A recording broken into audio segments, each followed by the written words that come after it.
Grande mobilisation de la diaspora des ressortissants du Grand Ouest. Cette rencontre illustre la volonté du ministre-gouverneur Albert Flindé à fédérer les compétences des filles, fils, élus et cadres au service du développement du district de montagne. Avec une volonté affichée de mettre en œuvre les projets de l'État dans leur localité, toutes les forces vives apportent leur soutien au ministre-gouverneur Albert Flindé. Dans chaque région aussi, il y a des gouverneurs et puis ministres et gouverneurs. Moi, ça va droit au cœur. J'ai qu'à remercier le président de la République. Vous comprenez très bien que lorsque cet instrument de développement a été mis à notre disposition par le président Alassane, ça a été une grande joie.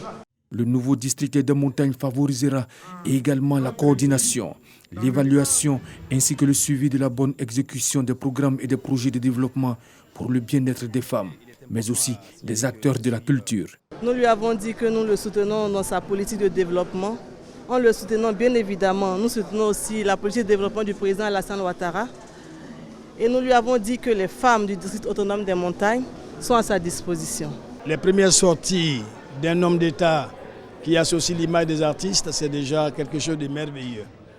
Mais à travers cela, c'est un appel, c'est une main qui nous a tendu pour que nous puissions l'accompagner, l'entourer, pour lui donner tout ce que nous avons comme génie créateur. Cohésion et paix, ensemble pour un district autonome émergent. Tel est le thème de cette rencontre. Le ministre-gouverneur du district des montagnes a appelé la population à l'unité et à la cohésion. Compte tenu des missions que le président nous a confiées, à savoir faire en sorte que tout ce qui est en train d'être fait par l'État, à travers ses démembrements, par l'État, à travers les projets, par les structures décentralisées que sont les communes et les régions, nous devons assurer la coordination et le suivi. En même temps, nous avons aussi notre vision. Cette rencontre a pris l'allure d'une fête populaire.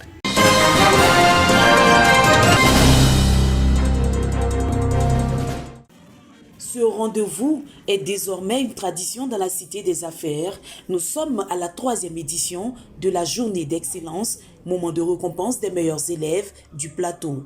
Une action du conseil municipal pilotée par Jacques Ewo, député maire du plateau. Les 3 meilleurs élèves ayant réussi aux épreuves d'entrée en 6e, ceux ayant réussi au BEPC et les 3 premiers du baccalauréat ont reçu des distinctions et des encouragements. Je suis vraiment content parce que j'ai reçu ces nouveaux prix qui m'encourageront encore à aller de l'avant et à continuer de toujours bien travailler pour rendre fiers mes parents et mon entourage.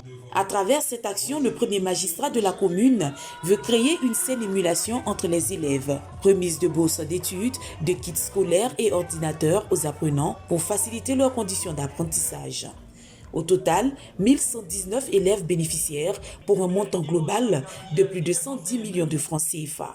Aujourd'hui, ça fait plaisir de voir tous ces enfants, tous ces récipiendaires. C'est la commune la plus connectée.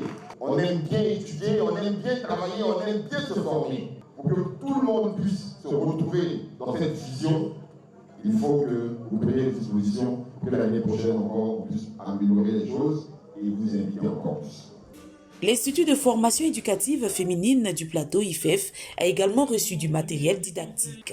Rappelons que le plateau enregistre un taux de réussite communal de 92% aux différents examens à grand tirage.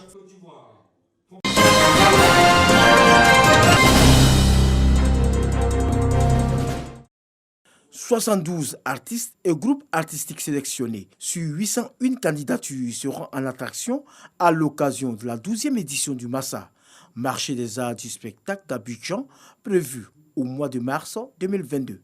L'information est portée par le Comité artistique international à la ministre de la Culture et de l'Industrie des arts et du spectacle.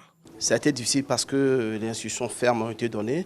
Il fallait choisir le talent. Nous venons de plusieurs pays, nous dans le comité artistique, parce que nous savons les importances de ce festival pour les artistes. Je viens du Maroc et pour moi, le Massa, c'est cette Afrique unie. C'est ça, autour de la culture. Prenant acte de cette information, Arlette Badou Nguessan Kwame rappelle l'une des priorités du président de la République, Alassane Ouattara, la formalisation et la valorisation de l'industrie des arts et du spectacle sur le plan local et à l'international.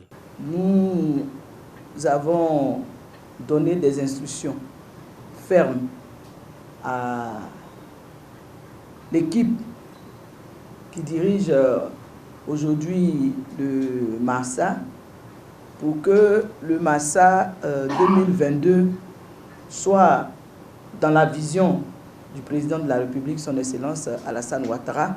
Aujourd'hui, nous sommes dans une dynamique de formaliser cette industrie, de lui donner toutes les chances d'être valorisée et rentabilisée pour le bonheur des acteurs eux-mêmes et pour le bonheur de toute la Côte d'Ivoire et partant de là aussi de l'Afrique. La 12e édition du Massa se tiendra du 5 au 12 mars 2022 à Abidjan.